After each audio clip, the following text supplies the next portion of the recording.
Lecture number 2 on website front end development. Last lecture में हमने अपने वेब पेज के ऊपर हेडिंग्स, पैराग्राफ्स, अंडरलाइंस, लिस्ट्स और टेक्स्ट को बोल्ड और इटैलिक करना सीखा था। आज हम इस वेबसाइट के डिफरेंट पार्ट्स को बनाने की कोशिश करते हैं। जैसे कि आप इस वेबसाइट पे देखते हैं कि यहाँ पे आपको एक इमेज नज़र आ रहा है।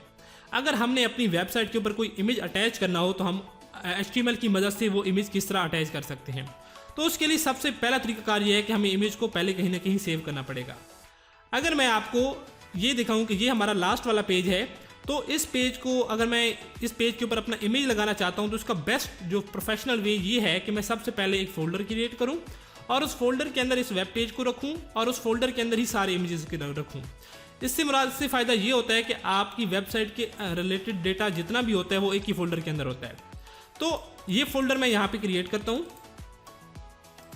और इसका मैं नाम देता हूँ वेबसाइट, या इसको मैं नाम देता हूँ माई वेबसाइट।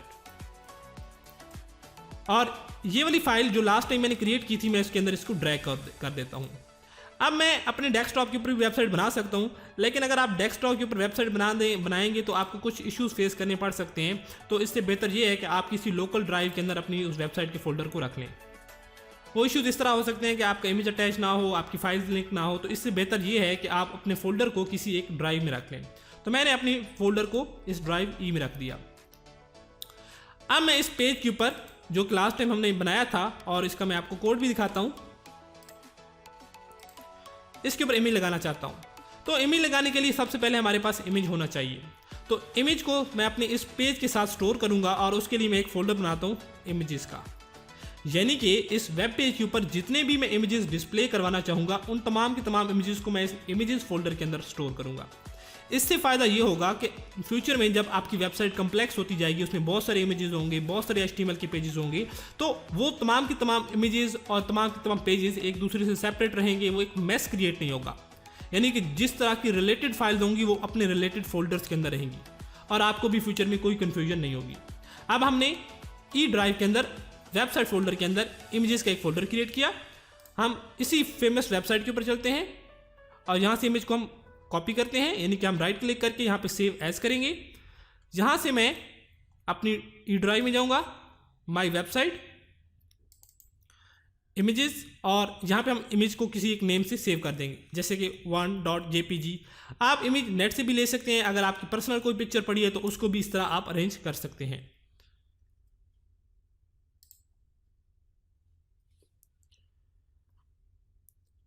अब हमने इमेज को सेव कर लिया। अगर आप इस फोल्डर में देखें तो इमेज हमारी आ चुकी है।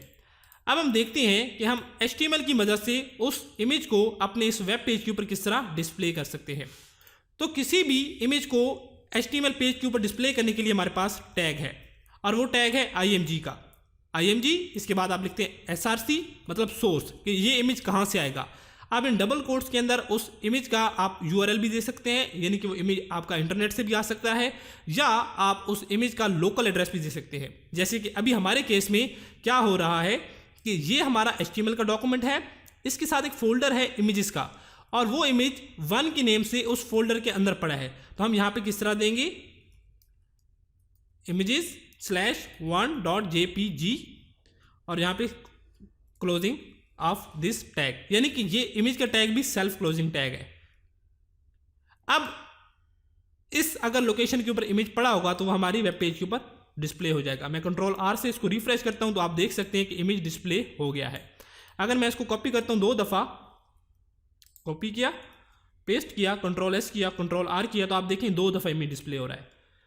अगर आपके पास कोई और इमेजेस हैं जैसे 2.jpg, 3.jpg, तो आप इस तरह डिफरेंट इमेजेस को अपनी वेबसाइट के ऊपर डिस्प्ले कर सकते हैं।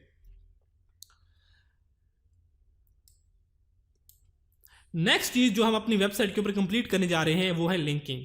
जैसे ही मैं इस लिंक पे क्लिक करता हूं तो कोई नया पेज ओपन हो जाता है। अब मैं भी चाहता हूं कि जो वेब पेजेस मैं बना रहा हूं उसमें भी अगर कोई टेक्स्ट लिखा हुआ हो और उस टेक्स्ट के ऊपर मैं क्लिक करूं तो कोई नया पेज ओपन हो जाए। तो देखते हैं कि इस तरह हम किस तरह अपने HTML की मदद से ये चीज़ अचीव कर सकते हैं। अब इमेज में यहाँ से एक रिमूव कर देता हूँ और Ctrl+R करता हूँ ताकि एक ही इमेज रहे। अब मैं अपने यहाँ पे HTML से एक हेडिंग लगाता हूँ H3 की, क्लिक मी, और इसकी क्लोजिंग टैग, इसको सेव किया और यहाँ पे इसको रिफ्रेश कर दिया। तो जब मैं इसके ऊपर कर्सर लेके आता हूँ तो ये कुछ भी नहीं हो रहा। क्यों? क्योंकि मैंने इसको टैग की मदद से बताना है कि जब मैं इस पर क्लिक करूँ तो वो क्या ओपन करे। मैं अब इसके ऊपर लगाऊंगा अपना लिंक, इसको हम बोलते हैं हाइपर लिंक। हम उसके लिए हमारे पास टैग है AHREF इक्वल डबल कोट्स और यहाँ पे A का क्लोजिंग टैग, और इन डबल कोट्स के अंदर हम एड्रेस लिखते हैं कि जब हम इस पर क्लिक करें तो वो किस एड्रेस पे ले चले। फॉर एग्जाम्पल मैं गूगल का एड्रेस कॉपी करता हूँ और यहाँ पे मैं लिखता हूँ https://www.google.com.com। तो क्या होता है, इसको मैं सेव करता हूँ और रिफ्रेश करता हूँ। तो जब मैं इस पर आप क्लिक करूँगा तो आप देखेंगे कि इसने गूगल ओपन कर दिया। यानी कि href के टैग की मदद से हम कोई भी वेब पेज ओपन कर सकते हैं। फॉर एग्जाम्पल हमारे पास ये पेज, इसकी हम कॉपी बनाते हैं और Ctrl+C Ctrl+V किया मैंने, और इसका नाम मैं चेंज कर देता हूँ सेकंड पेज। और इस सेकंड पेज की हम कोडिंग में जाके इसमें हम लिख देते हैं this is my second page. Like इसको मैं मिटा के यहाँ पे लिख देता हूँ H1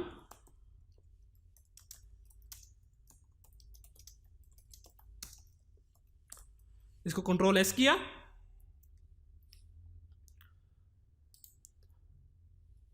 अब यहाँ पे कोई चेंज नहीं आई। क्यों? क्योंकि हमने यहाँ पे सेकंड पेज बनाया। सेकंड पेज को ओपन करते हैं तो ये मेरा सेकंड पेज आ गया।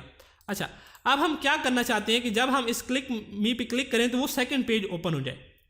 तो उसके लिए हम क्या करेंगे, हम अपने फर्स्ट पेज के ऊपर जाके यहाँ पे जो हमने गूगल का एड्रेस दिया था वहाँ पे हम क्या करेंगे, अपने सेकंड पेज का एड्रेस दे देंगे।